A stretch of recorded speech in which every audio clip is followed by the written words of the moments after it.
दो लड़ाकू पड़ोसी एक दूसरे को सताने के लिए अक्सर फेंस खड़ा कर देते हैं या पेड़ वगैरह काटने लगते हैं। लेकिन अथाह पैसे और समय वाला पड़ोसी सिर्फ और सिर्फ आपको परेशान करने के लिए कंस्ट्रक्शन शुरू करवा दे तो पेश है दुनिया के सबसे दिल जले पड़ोसी, जिन्होंने बदला लेने की सारी हदें पार कर दी। धूर्त डिवोर्सी। न्यूपोर्ट मैसाचुसेट्स में स्थित इस छोटे से अनूठे घर को देखिए। इसका गुलाबी पेंट, प्यारी सी चिमनी और विशाल ग्रीन हाउस को देखकर लगता है कि किसी ने बड़े प्यार से इसे बनाया है। जी नहीं, प्लेम आइलैंड पिंक हाउस सिर्फ और सिर्फ नफरत का नतीजा है। तलाक में छीछा लेदर होना लगभग तय होता है और दोनों पार्टियों के संतुष्ट होने की उम्मीद बहुत ही कम। लेकिन 1925 में एक औरत को समझौते के दौरान उसकी मांग से ज्यादा मिल गया। हुआ ये कि उसने तलाकनामे पे दस्तखत करने के लिए एक शर्त रखी। उसे ठीक उनके मौजूद घर जैसा एक घर चाहिए था, पर समझौते के दौरान यह तय नहीं हुआ कि घर की लोकेशन क्या होगी। और इसी से उसे मिला पति से बदला लेने का एक बेहतरीन मौका। उस आदमी ने खुशी खुशी बिल्कुल अपने घर जैसा एक घर बनवा दिया, पर प्लम आइलैंड की बियाबान दलदलों के बीच ये घर ना सिर्फ हर चीज से अलग थलग था, बल्कि उसके पति ने बदले को और भी मजेदार बनाने के लिए घर की वाटर सप्लाई से भी छेड़छाड़ की।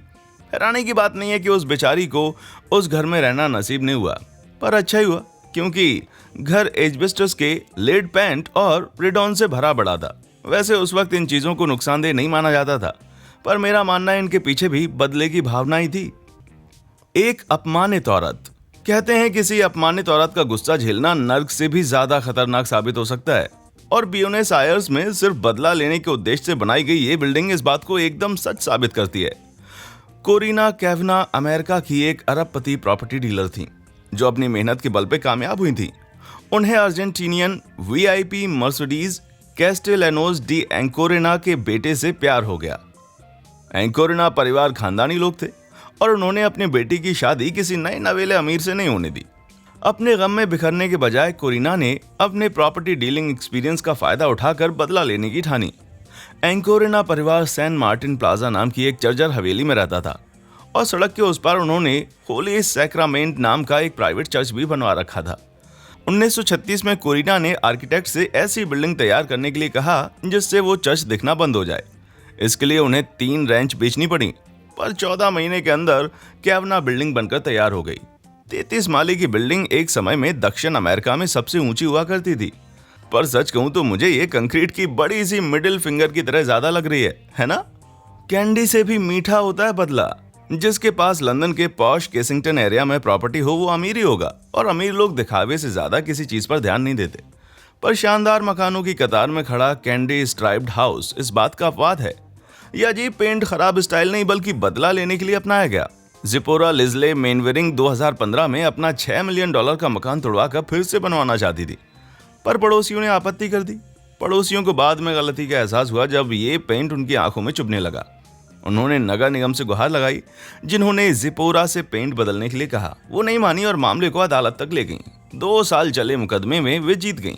उन्हें घर तोड़ने की इजाजत मिल गई और आखिरकार साल 2019 में कैंडी स्ट्राइप्ड हाउस को नया मकान बनाने के लिए गिरा दिया गया। अब जिपोरा घर में एक बड़ा सा बेसमेंट बनवाना चाहती हैं, जिसमें एक जिम, सिनेमा हॉल और एक अंडरग्राउंड स्विमिंग पूल भी रहेगा। बताने की जरूरत नहीं कि उनके पड़ोसी अभी भी बड़े नाराज चल रहे हैं भाई। हमेशा के लिए दुश्मन का साथ। कहते हैं अपने दुश्मनों को अपने दोस्तों से भी ज्यादा करीब रखना चाहिए, पर क्या सचमुच कोई अपने दुश्मन का पड़ोसी बनना चाहेगा? भले ही यकीन ना हो, पर नेवादा के इन सुंदर मकानों के एक दूसरे के इतने पास होने का कारण यही है, गहरी रंजिश। 1950 के दशक में 2 सिल्वर माइनर्स थे जो एक दूसरे को फूटी आंख नहीं सुहाते थे। नफरत की इंतहा तो देखिए। जब एक ने वर्जीनिया में मकान बनवाया तो अगले ने उसका जीवन नरक करने के लिए ठीक बगल वाला प्लॉट खरीद लिया। वो अपना मकान इंच बाय इंच खिसकाता गया और अंत में दोनों घर लगभग सट गए। नतीजा ये हुआ कि धूप आना बिल्कुल बंद हो गई, जिससे प्रॉपर्टी की कीमत भी घट गई। फिलहाल इन घरों के बीच महज 12 इंच की जगह है। ये तो वही बात हो गई कि आप बस में किसी अजनबी से चिपक कर खड़े होना नहीं चाहते, पर फिर भी आपको खड़े होना पड़ रहा है। केक के कतरे जैसा घर। सिएटल वॉशिंगटन में स्थित यह प्रॉपर्टी पहली नजर में घर नहीं बल्कि कोई गार्डन शेड नजर आती है, पर घूमकर सामने जाने पर पता चलता है कि ये तो एक अच्छा खासा मकान है। पर इस मकान की असलियत समझने के लिए इसे ऊपर से देखना होगा। सामने से 15 फीट चौड़ा है, पर पीछे जाकर मात्र 55 इंच का रह जाता है। इसलिए इसका नाम मॉन्टलेक पाई हाउस पड़ा। और सबसे अच्छी बात तो यह है कि इसे सिर्फ और सिर्फ बदला लेने के लिए बनाया गया। इसके पीछे दो अलग कहानियां बताई जाती हैं। पहली तो ये कि 1925 में डिवोर्स के बाद एक औरत को छोटा सा प्लॉट मिला और उसने उस 860 स्क्वायर फीट जमीन का पूरा फायदा उठाया। दूसरी कहानी कहती है कि एक पड़ोसी अपना गार्डन बड़ा करना चाहता था और उसने इस जमीन की बहुत कम कीमत ऑफर की। अपनी नाराजगी जाहिर करने के लिए जमीन के मालिक ने यह मकान बनवा दिया, जिसकी वजह से उनके पड़ोसियों को घर बदलना पड़ा। ये मकान तो सिर्फ दुर्भावना के बल पे टिका है भाई। वैसे पाई हाउस में अंदर काफी जगह है और साल 2016 में ये $5 लाख में बिका। समुद्र यात्रा के दौरान हुआ कांड। रॉकपोर्ट मेन में स्थित मैककॉब स्पाइस हाउस दुर्भावनावश बनाया गया अमेरिका का सबसे पुराना घर है और इसकी कहानी किसी दिलचस्प ड्रामे से कम नहीं है। 1774 में जेम्स मैककॉब ने अपनी दूसरी बीवी के लिए फिप्सबर्ग में एक शानदार बंगला बनवाया, जहां उन्होंने अपने बेटे टॉमस मैककॉब समेत अपने 3 बच्चों की परवरिश की। बड़े होकर टॉमस एक सी कैप्टन बन गए। पिता के मरने के बाद वे घर लौटे तो पाया कि उनकी सौतेली माँ के मायके वाले भी वहां शिफ्ट हो गए थे। ये उनके पिता की लिखित वसीयत के खिलाफ था, सो उन्होंने प्रतिशोध लेने की ठानी। अपनी सौतेली माँ को जलाने के लिए उन्होंने ठीक बगल में ऐसी शानदार कोठी बनवाई कि पुरानी वाली फीकी पड़ गई। पर विडंबना तो देखिए, टॉमस का कोई वारिस नहीं था, सो उनके मरने के बाद वो घर उन्हीं लोगों के पास गया जिन्हें जलाने के लिए उन्होंने बनवाया था। लगता है पुराने वाले घर की किस्मत में फिर से चमकना लिखा था, क्योंकि साल 1925 में टॉमस के घर को उठाकर रॉकपोर्ट के डेडमैन पॉइंट पर शिफ्ट कर दिया गया। भाई ने दिया धोखा। मात्र 10.4 फीट चौड़ाई वाला स्किनी हाउस भले ही बॉस्टन शहर का सबसे पतला घर हो, पर यह नफरत और छल में डूबा हुआ है। कहानी के मुताबिक इसकी शुरुआत होती है 2 भाइयों से, जिनके लिए सिविल वॉर में मारे गए अपने पिता एक बड़ा सा प्लॉट छोड़कर गए थे। जब एक भाई युद्ध से लौटा तो पाया कि दूसरे ने उनके साझा प्लॉट पर जमीन की सिर्फ एक पतली सी पट्टी छोड़कर बड़ा सा मकान बनवा दिया था। ठगे गए भाई ने बदला लेने की ठानी। उस पतली सी जगह में ऐसा घर बनवाया कि उनके भाई का व्यू खराब हो गया और धूप भी रुक गई। 1884 से लगातार लोग इस घर में रहते आ रहे हैं और इसके अंदर जगह भी काफी है। साल 2017 में स्किनी हाउस को $9 लाख में बेचा गया। अपने ही भाई का नुकसान कराना कभी कभी फायदेमंद साबित हो सकता है। Miracle diversion. फ्रीपोर्ट न्यूयॉर्क में स्थित इस बड़ी सी विक्टोरियन हवेली में 7 बेडरूम और एक बढ़िया सा पोर्च है, पर इसकी खासियत यह है कि इसे सिर्फ और सिर्फ किसी का प्लान खराब करने के लिए बनाया गया था। 1906 में बिल्डर जॉन रैंडल को पता चला कि उनका एक प्रतिद्वंदी उस इलाके में ग्रिड सिस्टम से सड़कें बिछाना चाहता है। बस जॉन ने उसकी योजना खराब करने की ठान ली। उसके बाद रातों रात इस घर को खड़ा कर दिया गया, जिसकी वजह से इसे मिरेकल हाउस का नाम मिला। इसे ऐसे अजीब तिकोने प्लॉट पर बनवाया गया कि ग्रिड में अड़चन आनी तय थी। नतीजा ये हुआ कि साफ सुथरे ग्रिड को लीना एवेन्यू और विल्सन प्लेस के नुक्कड़ के पास डाइवर्ट करना पड़ा। आज ये हवेली नॉर्मल दिखने वाले घरों के बीच एकदम अलग सी दिखाई पड़ती है। यानी जॉन का बदला कामयाब रहा भाई। क्या आपने कभी किसी से इतनी नफरत की है कि सड़कों का प्लान ही बदलना पड़ जाए? 2 हुए फिट। सैन फ्रांसिस्को के बे एरिया में स्थित इस अम्लेडा हाउस को जरा देखिए तो सही। लगता है जैसे यह आसमान से आकर सड़क और पीछे वाले घर के बीच में गिर गया हो।